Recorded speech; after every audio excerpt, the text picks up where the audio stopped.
तो यहाँ पर सेकंड एग्जाम्पल उसने ली है मून की, the moon revolve around the earth.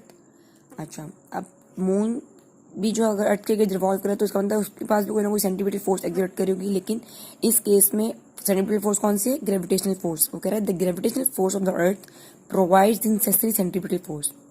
सबको पता है अर्थ के अंदर ग्रेविटेशनल फोर्स होती है, तो उसी फोर्स की वजह से जो मून है वो सर्कुलर फॉर्म में मूव कर रहा है जमीन के गिर्द। तो बेसिकली वो ग्रेविटेशनल फोर्स जो है वो किस फॉर्म में? सेंट्रीपिटल फोर्स के तौर पे एक्ट करती है मून के लिए। अच्छा, कि अब इसकी ज़रा आप जो सिंबॉलिक या मैथमेटिकल नोटेशन देखिए, इसमें इसका हम फॉर्मूला ड्राइव करेंगे सेंट्रीपिटल फोर्स का। क्या होगा? एक बॉडी है, वो सर्कुलर पाथ में मूव कर रही है। अब जो बॉडी मूव कर रही है उसको कोई ना कोई मास भी होगा, ठीक हो गया। अब जो उसका मास है और सर्कुलर पाथ में मूव कर रही है, इसका मतलब वो किसी ना किसी स्पीड या वेलोसिटी के साथ मूव कर रही है। और हम लोग ने अभी तक जितनी भी इस तरह की मूवमेंट्स वगैरह पढ़ी है उसमें हमने अपनी वेलोसिटी वगैरह को यूनिफॉर्म ही रखा हुआ है, ठीक है। तो एक बॉडी है वो यूनिफॉर्म वेलोसिटी के साथ, एक बॉडी उसका कुछ वेट है, उसका कुछ मास है और वो यूनिफॉर्म वेलोसिटी के साथ मूव करिए सर्कल में, ठीक है। अब वो सर्कल में मूव करिए तो सर्कल का क्या होता है? रेडियस होता है। सर्कल का रेडियस भी है।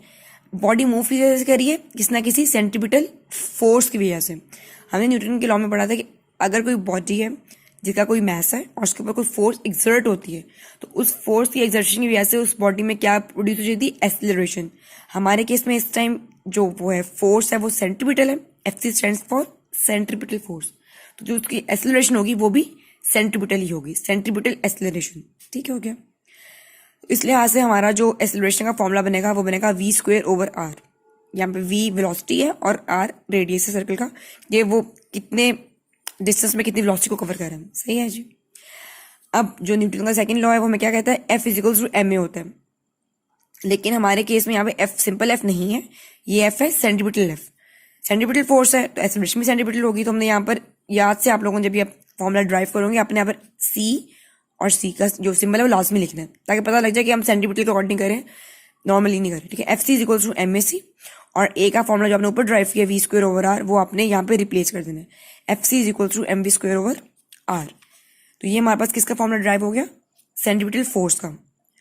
जो इसका लास्ट ब्लॉक इसने दिया हुआ है सेंट्रीपिटल फोर्स का, वो उसमें सिर्फ और सिर्फ इस वाले बॉक्स में उसने सिर्फ यही एक्सप्लेन किया है, जो ऊपर जो उसने फॉर्मूला ड्राइव किया उसके उसने एक्सप्लेन करके लिख दिया कि जो सेंट्रीपिटल फोर्स है वो डिपेंड किस पे करती है?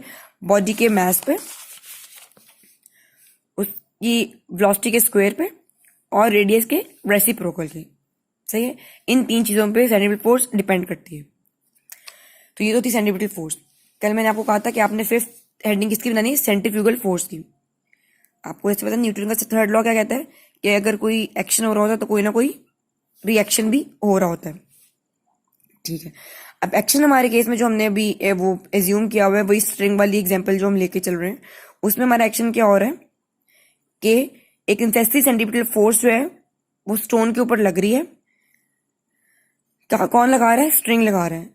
क्यों लगा रहा है? ताकि वो स्टोन जो है वो सर्कल में मूव करती रहे। तो उसके बरक्स रिएक्शन क्या हो रहा है? रिएक्शन ये हो रहा है कि ये जो स्ट्रिंग है, ये स्ट्रिंग जो है ये पुल हुआ हुआ है आउटवर्ड्स।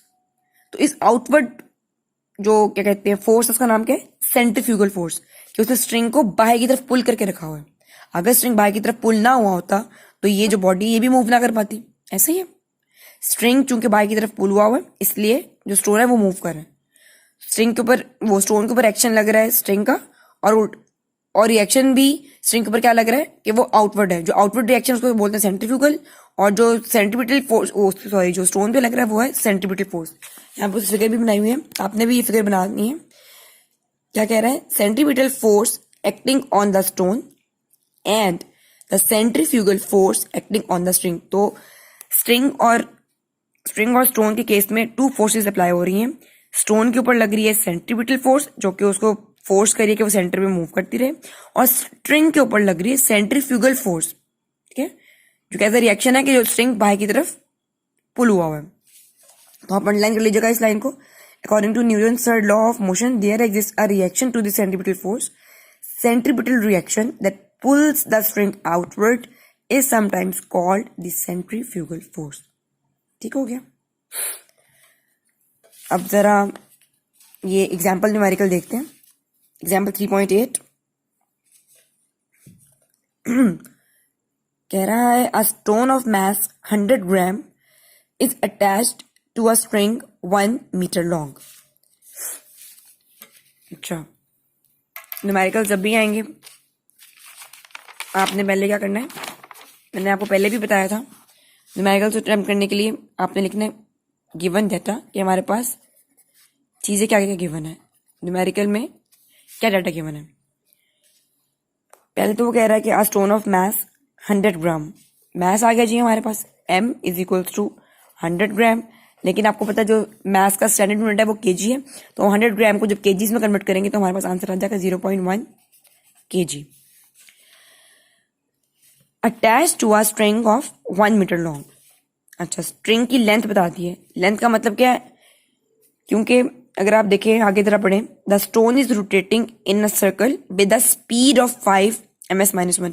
सर्कल में रोटेट करे तो फौरन आपको माइंड में आ जाना चाहिए कि ये जो हमें लेंथ गिवन है ये बेसिकली क्या गिवन है, रेडियस गिवन है। तो रेडियस कितना है हमारे पास 1 मीटर। अच्छा, उसके बाद वो कह रहा है कि वेलोसिटी, उसकी स्पीड कितनी है 5 ms-1, तो speed is equals to 5 ms-1। और हमें फाइंड क्या करना है, find the tension in the string. Required लिख लें या फिर टू फाइंड लिख लें, जो भी आपने लिखना है वो लिख लें। फाइंड हमने करनी है टेंशन इन द स्ट्रिंग। लेकिन अब आप लोगों को पता है कि हमने ये जो टॉपिक पढ़ा है यूनिफॉर्म सर्कुलर मोशन का, ये हमने किससे रिलेटेड पढ़ा है, सेंट्रीपिटल फोर्स रिलेटेड। तो ये जो फोर्स बेसिकली स्ट्रिंग एक्सर्ट करता है स्टोन पे, वो टेंशन ही तो थी। अगर आपको याद होगा आपने पीछे स्ट्रिंग्स की वो टेंशन पढ़ी, टेंशन इन द स्ट्रिंग पढ़ी थी। ये देखिए आपने इस चैप्टर के स्टार्ट में ही आप लोगों ने वो स्ट्रिंग्स वाले पढ़े थे ना, ये vertical motion of two bodies attach to the ends of a string. तो इस स्ट्रिंग में क्या था, बेसिकली टेंशन ही थी ना, जो उसको अपवर्ड रख रही थी ब्लॉक को। और टेंशन क्या थी, बेसिकली फोर्स। तो हम यहाँ पर फिर लिख सकते हैं tension is equals to FC is equals to question mark.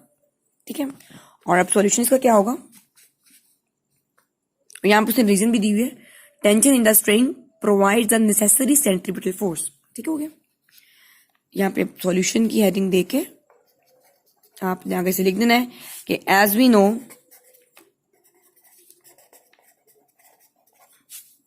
That FC is equals to mv square over r। आपने सिंपली क्या करना है, इस फॉर्मूला में आपने वैल्यूज पुट इन करनी है और FC को आपने रिप्लेस कर देना T से, क्योंकि आपने ऊपर बताया हमें टेंशन तो इंटेंट फाइंड करनी है, आपने उसको इक्वल भी शो कर दिया। सिर्फ इसमें वैल्यूज पुट इन करें 0.1 इंटू 5 स्क्वायर और 1। ठीक हो गया, तो आपका जो आंसर आ रहा है वो आ रहा है 2.5। जब आपको सॉल्व करेंगे कैलकुलेटर से, T is equals to 2.5। Force का यूनिट क्या था, न्यूटन, तो टेंशन का भी क्या बन जाएगा, न्यूटन। नीचे आपने प्रॉपर एक स्टेटमेंट लिख के hence the tension in the string is 2.5 Newton. उम्मीद है आपको वीडियो समझ आई होगी। नेक्स्ट वीडियो में मिलते हैं। अल्लाह हाफिज।